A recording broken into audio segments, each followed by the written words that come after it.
Greetings once again, my friends, and welcome back to Drak Reviews, where today we're taking on a game that I was very excited after it got announced late into 2017 and was slated for early 2018 in its release.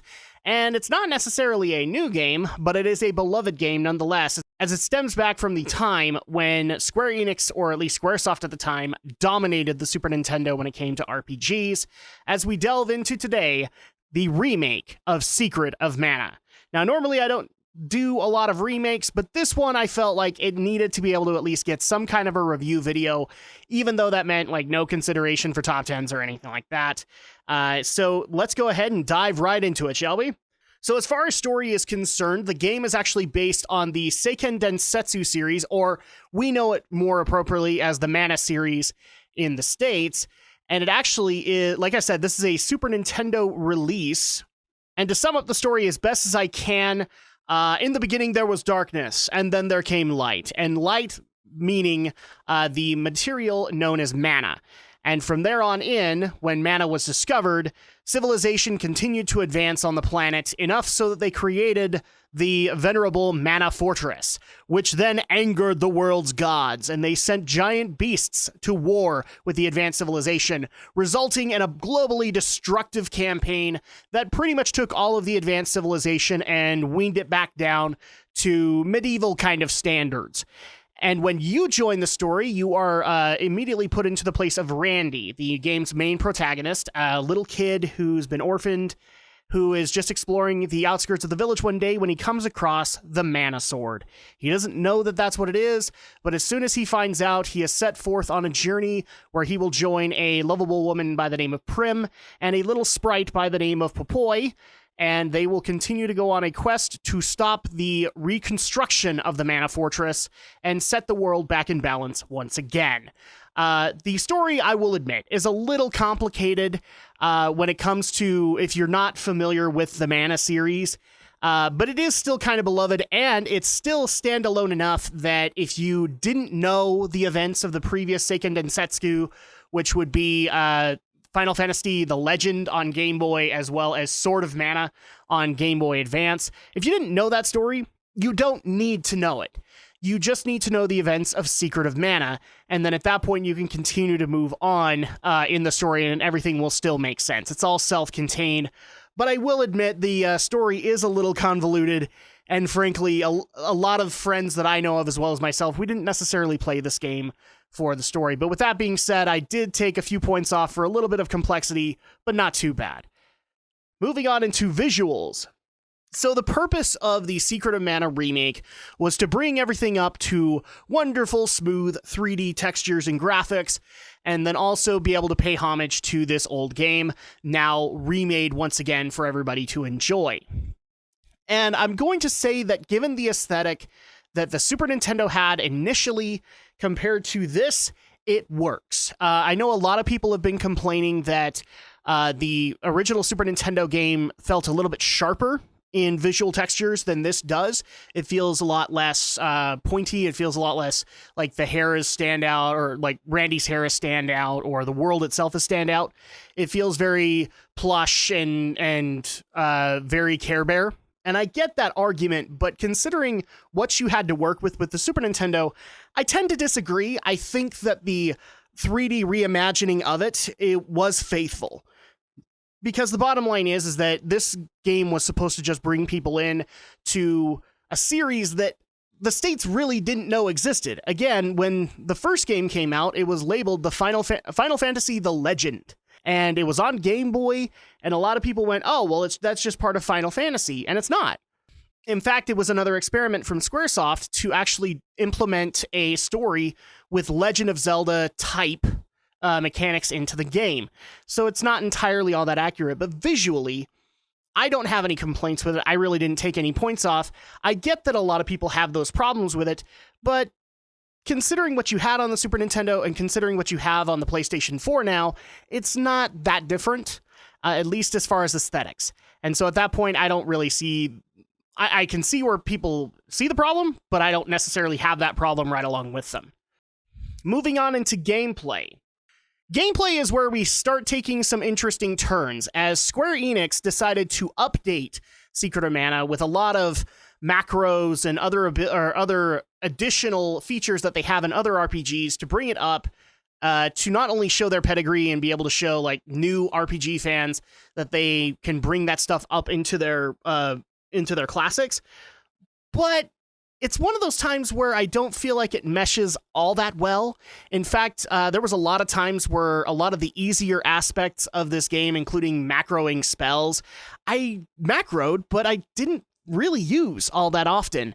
The gameplay I already knew for a fact, and so at that point I just kind of went in the way that I did with the Super Nintendo. As far as the multiplayer is concerned, and yes, this is an RPG that does integrate multiplayer, it plays seamlessly. I mean, the problems of the original Secret of Mana are very much in place, which is if you have AI characters, they're dumb as a post, and so at that point, unfortunately, you have to wait. If they get stuck behind something, you have to wait until they kind of respawn, and then you can continue on.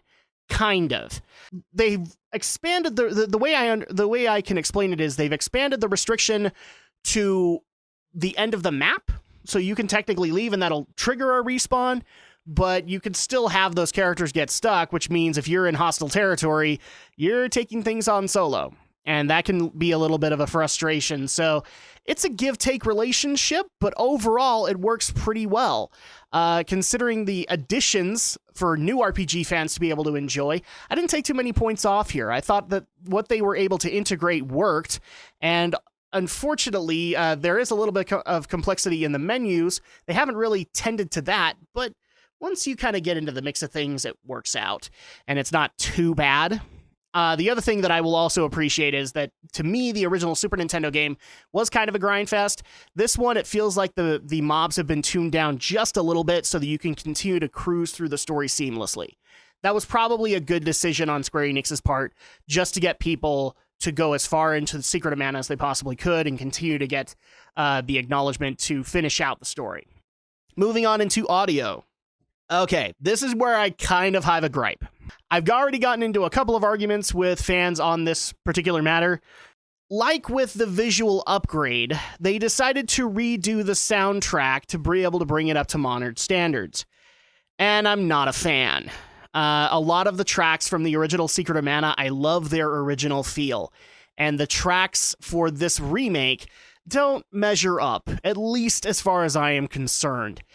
There were a lot of times where I would listen to the track and I would give it as much time as I possibly could, and then eventually, thankfully, because of the gameplay, I can change it back to the original soundtrack. I would do just that, because the visuals I didn't necessarily have too many issues with, but the audio just didn't feel right with the aesthetic of Secret of Mana. And so in a lot of cases, I'm unfortunately saying that I did take some points off in this regard. The tracks didn't necessarily work for me. The voice cast is okay, but there are a lot of moments where their audio is turned way, way, way, way down, and there's only so much that your volume control can actually fix on the matter. And so at that point, I did take some points off, but mostly for the soundtrack, it just really didn't match up. Moving on to replayability and presentation. Replayability is tricky.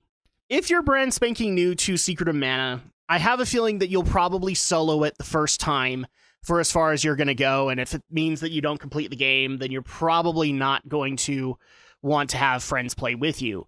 But if you complete the game, a lot of people that I know of, including myself, eventually brought friends in to try out Secret of Mana and do the multiplayer feature so that you all could enjoy it and you could have, the veteran here be able to track you through the story. So at that point, that's where replayability is kind of a love-hate relationship as far as I'm concerned. You guys will do that first playthrough, but it's not like you're going to be replaying it again right after that. So it's hard to say that this game has tons of replay value. It has at least that one replay, and I believe that they did add in New Game Plus features to be able to do that. But that's about all you're going to get out of it. So I'm not going to lie. I think that there is replayability here, but not as much as the average gamer today would think that there should be. And as far as presentation goes, does it come together? Despite its audio shortcomings, yes, it does. This still feels like Secret of Mana. It still feels like the game plays intact. I love, in fact, a lot of the voice dialogue between the three protagonists.